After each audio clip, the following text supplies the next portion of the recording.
The last thing you want to hear when you need your auto insurance most is a robot with countless irrelevant menu options. Which is why with USAA Auto Insurance, you'll get great service that is easy and reliable, all at the touch of a button. Get a quote today. Restrictions apply. USAA.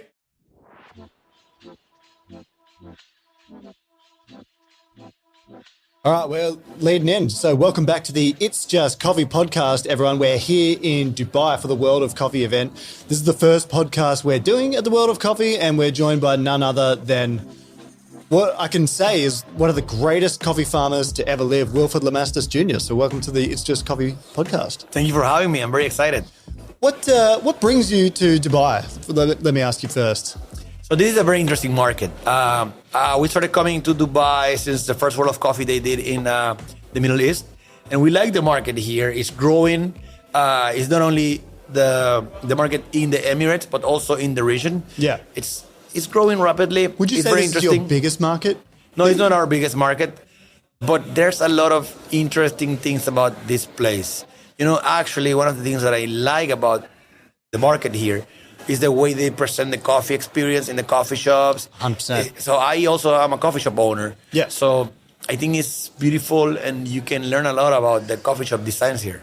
If I were to contrast that with where I'm from in Australia, we have a very big kind of latte culture where we make a lot of milk drinks, very common. But here, the experience is so valued, and I echo 100% of what you say because we've been to some coffee shops that they create the experience, they serve the expensive coffees, but they also open really late into the night. Super late. Yeah. There's some in the mall, some specialty coffee shops in the mall where you can get some Panamanian Geisha that they open until 1 a.m. Yeah, well, we were at a different emirate called Sharjah the other day. Yeah. We went to a cafe called Benchmark Coffee. Oh, Benchmark. Yeah, I think they are part related. of the Archers. Yeah, part of the Archers team. Hoof is also part of the Archers team. Yeah, but I was astounded because we were there at I think 10 p.m. and people are it's like it's just getting started. So it's a completely different culture, and I echo your thoughts. It's a wonderful area, wonderful region, easy to do business with, it seems. And yeah, they have a great appreciation for coffee. And you have so many cultures within the same place, mostly in Dubai, not that much in Sharjah, but yeah. So the first time I experienced this is in 2022, the first time the World of Coffee happened. I went to this place for the first time I'm here in Dubai. The first night I'm in Dubai, I went to this place. I wanted to go to a bar like a typical Westerner in the nighttime. So I went to the DIFC, to where the Four Seasons is. Yeah. When the Uber drops me, I see from afar a beautiful place with an EK. And I walked in. I'm like, are you guys still open? And the guy looked at me like, of course. And I walked in, and it was a coffee shop called Origins. Beautiful coffee shop. And the coffee was great. They had Colombia and Kenya. I tried both. Yeah. So that was my first impression to a coffee shop here in Dubai. The night I got here. Yeah, it hits you straight in the face. You're right. I want to just introduce you a little bit to new listeners to this podcast because obviously you're from the farm Elida Estate or Lamastus Family Farms. Yeah. You've also got El Burro Farm, which produces excellent coffee, and Luito Estate. Yes. So you're a fourth generation Panamanian coffee farmer yourself. Yes. So can you explain to me a little bit of your family history? Because I was reading about it the other day. It was your great-grandfather that migrated to Panama from Kentucky, if that's correct. And met your... No, but he came to Panama to work in the Panama Canal. Okay. He was actually the head of the security for the Panama Canal's governor. The Panama Canal's governor was a U.S. citizen, a U.S. governor, because the Panama Canal zone was U.S. Controlled until 1999. Yep. When they were building the canal, the governor back then brought him. He's a cousin as the head of security from Kentucky. So he did that for a while, and then when he left, he retired as the head of security. So he spent 10 years in Panama Canal zone, and when his duty was finished, instead of going back home, he wanted to stay in Panama. So his first job he did was to be the warden of the prison in Panama in an island. Yeah. That prison, like the Alcatraz-style prison, today is one of the most beautiful sites. UNESCO protected heritage for scuba diving. Is so beautiful. It's called Coiba, but back then it was a prison. Yeah. And he was the warden there. Yeah. And then after that, he just retired and moved to the Highlands. He got married, unfortunately widowed, and then remarried again to my great-grandma, Elida. So that's when he retired and he became a coffee farmer. And my great-grandmother, who was younger than him, he passed away when my grandfather was only 2 years old. So my great-grandma kept the farm running until her 2 kids were old enough to help her run the farm. How do you reflect on that? Because that's an incredibly brave thing to do, right? So that started Elida Estate in what, 1920? No, this is in the 30s, 1931. 1931. It was founded in 1918, but I'm talking about 1932. That's when my great-grandfather passed away. But for your great-grandmother to have raised her children and kept the coffee farm going in Panama, where you probably didn't have as much infrastructure at the time. Not at all. That's like a wonderful thing to reflect on. Yeah, no, and then my great-grandma was very famous. This is the stories from my mom. My mom got to meet her. I was very young when she passed away. She said that she was the lady in pants when no ladies were wearing pants back in the highlands of Panama. You have to remember, we are from a Latin American rural area.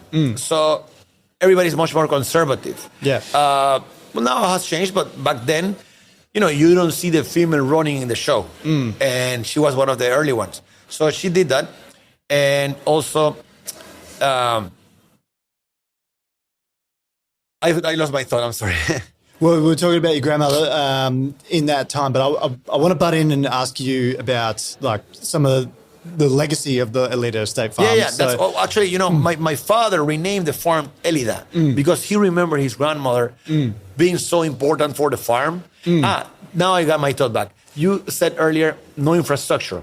There was actually no infrastructure. My grandfather and his siblings were born in the farm, but then they moved down to the near home, the downtown, because it was very hard for them to get to the school because there was no roads. They had to do it in a horse. So they got to the school, near the school, but that school was not even a solid school infrastructure. It was different houses for different grades. Depending on the age you went to the different house with a teacher. So they did elementary school there. But when they had to go to middle school and high school, they moved to Panama City, where my great-grandma paid somebody to have them in the house. We're talking about 13-year-old kids. Yeah. And they went to Panama City for school. So back then it was like that. So they kind of boarded. So they kind of boarding school, in an informal way, so they can have a proper education. But eventually they were able to find scholarships to go into the United States for university. Yeah. And that's when they came back with degree in agriculture, engineering.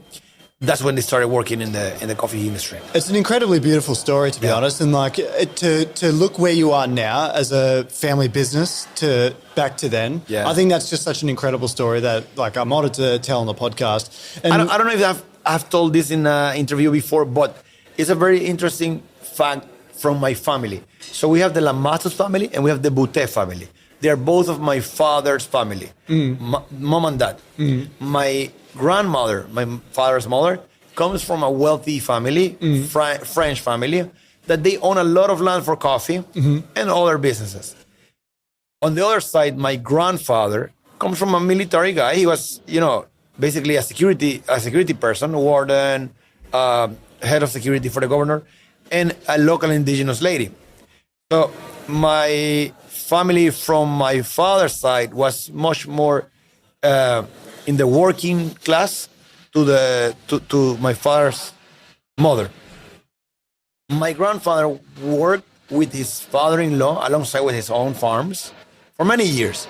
But unfortunately, the whole Bute family, let's say, I don't know if this is a correct word, but empire of a lot of lands, eventually started getting lost. So my great-grandfather was a great guy, but unfortunately his kids didn't follow along the same way.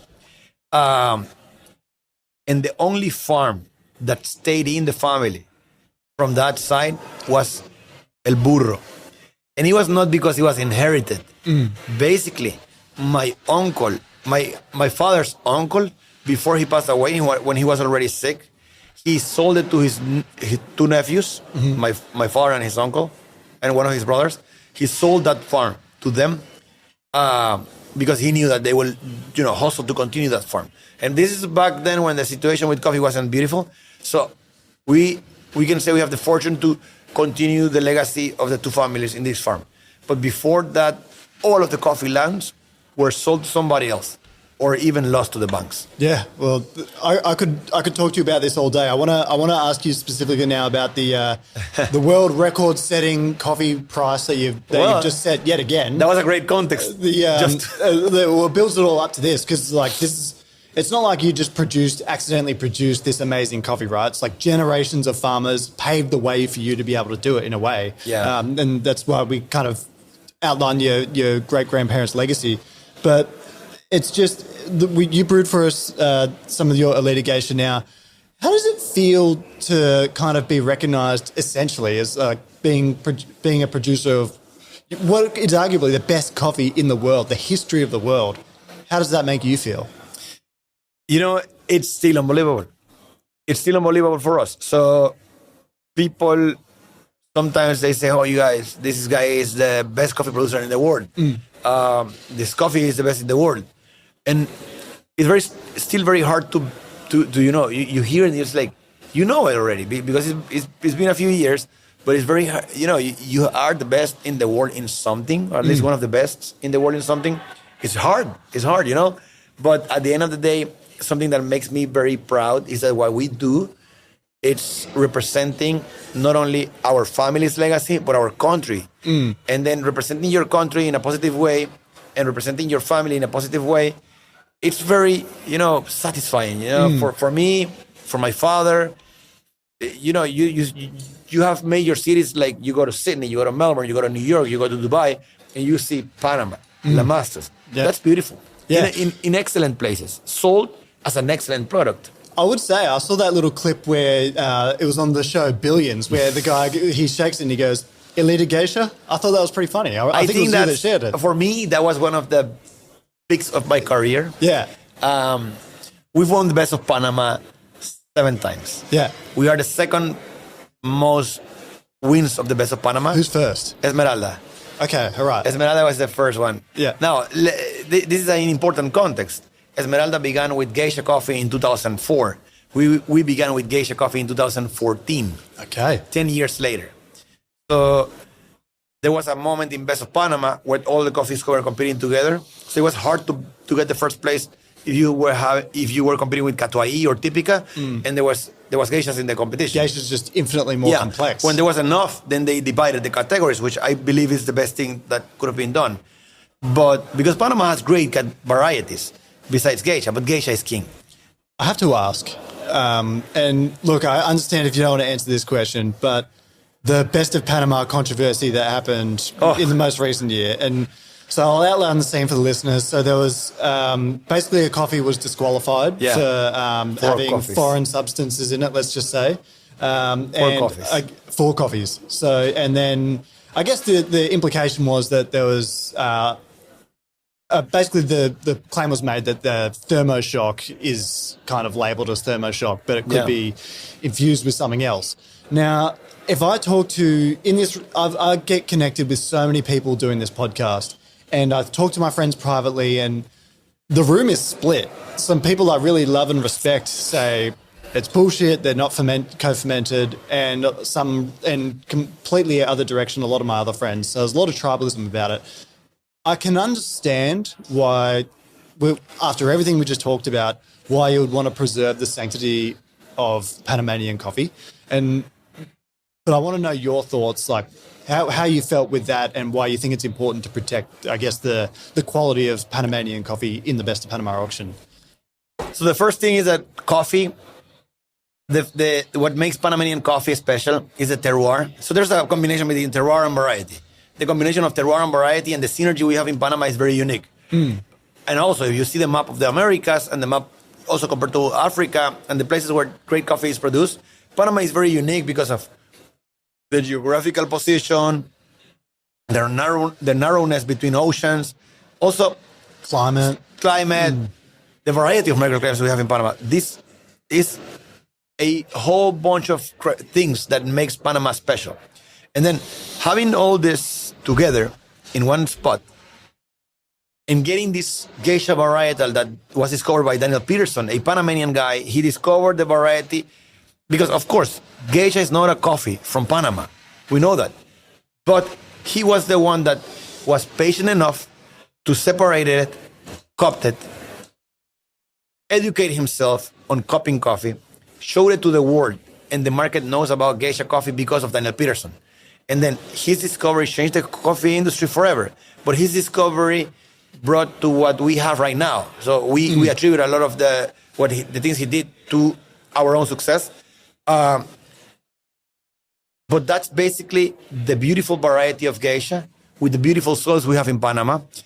And of course, the knowledge, because we also share a lot of knowledge. Everybody that you see in the Panama industry, not everybody, but probably 90% of us, we share the knowledge of what we do bad or what we do good to the rest so that we all continue together to the improvement. But the base of this is terroir. Terroir over everything else. You can produce the coffee fermenting it, you can produce a natural coffee, or you can do a washed coffee. So terroir is like the quality of the surroundings. Yeah, the surroundings of the coffee is going to be expressed with this Geisha variety, or other varieties as well. So it's like the best wine growing region. Exactly. Just to paint a picture for those listeners. We're trying to do the Burgundy style, you know? Yeah. We're not trying to do these wines that are all, fermentation to the bone like crazy. We're trying to go the elegant way. Yeah. I'm pretty pro-business. I believe that infused coffees or altered coffees, however you want to call them, have a place in the market. People in the market can taste those coffees. People in the market can buy those coffees. It's option to the buyers. And that's great to hear you say as well. Of course. I don't think that it's wrong to do that. I think proper labeling is important. Depending on what you're doing, proper labeling is important. There are too many farmers that do, and it doesn't happen only because. One thing that I want to make clear, people want to generalize Colombians. No, Colombia has great coffee. Colombia has farmers that are doing things great. And Colombia have farmers that are, a little bit secretive of what they do. And they have coffees that are, weirdly flavored and also they have producers that are openly infusing coffees and they tell you what they do with the coffees. Probably they don't tell you the exact recipe, but they tell you that they are doing this or adding this. Now, Panama also has people that are very secretive and very weirdly flavored coffees that nobody can even go into the mills from before this happened. But when we got these coffees, the best of Panama, not knowing where they were coming from, immediately just by smelling the coffee, it's like, whoa. Paint a picture for me. Are you on a cupping table? We're on a cupping table. We have all the coffee ground. Everything has a code. Nothing. You don't have. The only thing you know is the category. Yeah. Is that either varietals, Geisha washed, or Geisha natural. Those are the three categories. Yeah.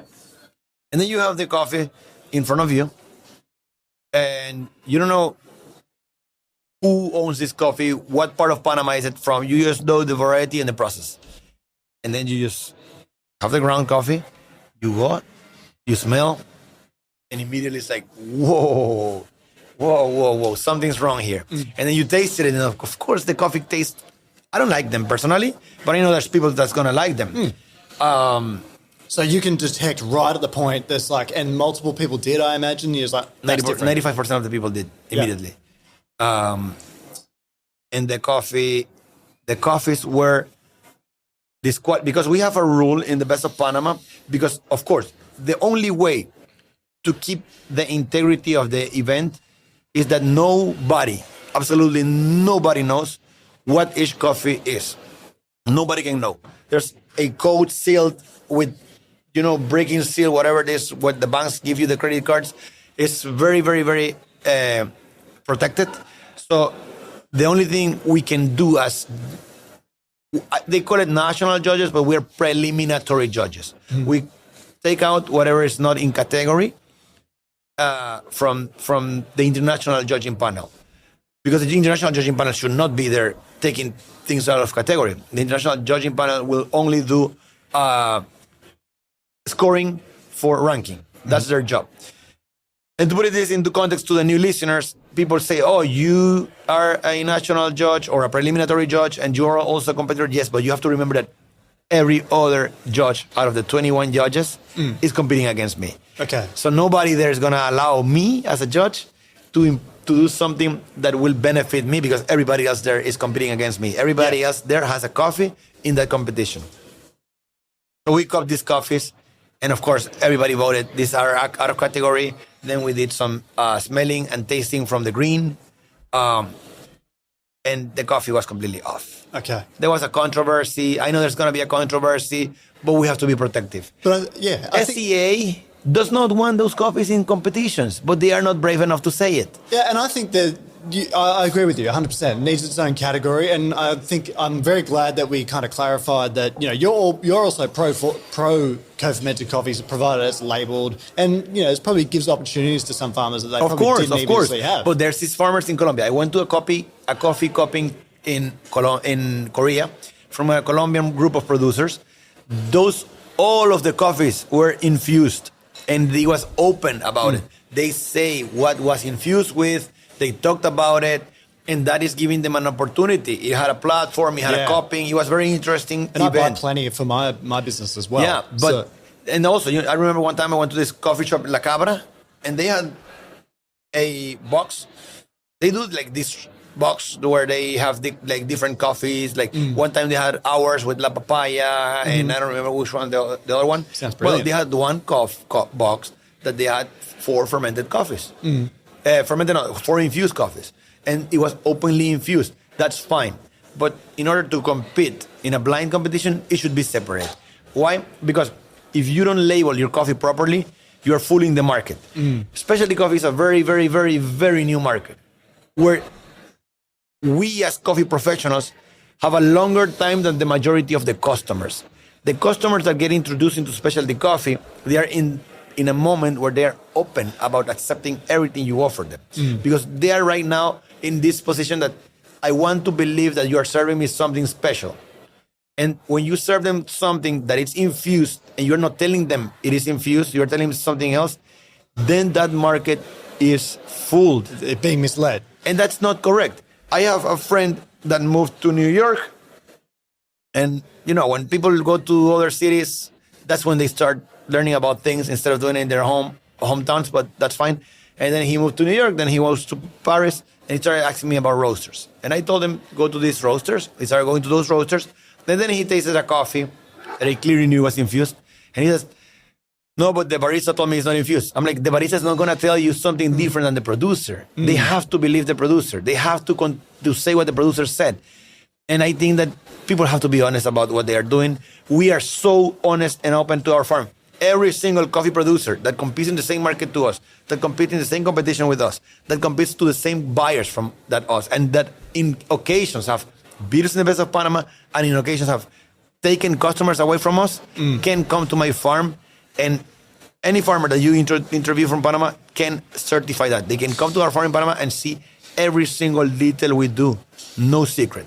I've got one more question to ask you. I think we've got about 1 more minute before we have to go. But it's too fast. I know, I wish we had more time, but it's about the event in Panama next year. Is it SCA Panama? Is that what the event is, or World of Coffee Panama? World of Coffee Panama. World of Coffee Panama. So we want to help make that the best event it can be. Yeah. So how can we help, and how can the audience help? I think you should talk about it. I think this has to be a global event.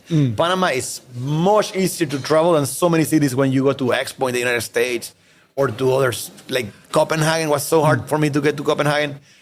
Panama City is a very easy to connect city. It's a beautiful city. And it's the home of some so of the best many coffee shops. Because Panama is known for the coffee farming. But the coffee shops in Panama, there's so many great coffee shops. I have 2. I'm lucky to have 2. I hope that by the moment the event is going on, I'm going to have the 3rd one open. But there's so many others that they don't even sell my coffee, but they are great coffee shops. I would like to commit. We would like to come. We would like to podcast at the expo. So whatever we should do do, a follow-up interview there. Of course. So that's look. Let's talk about that throughout the next couple of days while you're here and while we're here. But we would absolutely love to commit to helping you. So Unfortunately, we're out of time, but we'll have to get a coffee. Thank or you for a this beer or opportunity. something. But yeah, thank you so much for your time, Wilford, and thank you so much for sharing your beautiful coffee. Thank you. It's been awesome. All right, that wraps up the It's Just Coffee podcast episode, the first one here in Dubai. So, World of Coffee, thanks for having us so much, and we'll be back with you soon. Thank you. Thank you.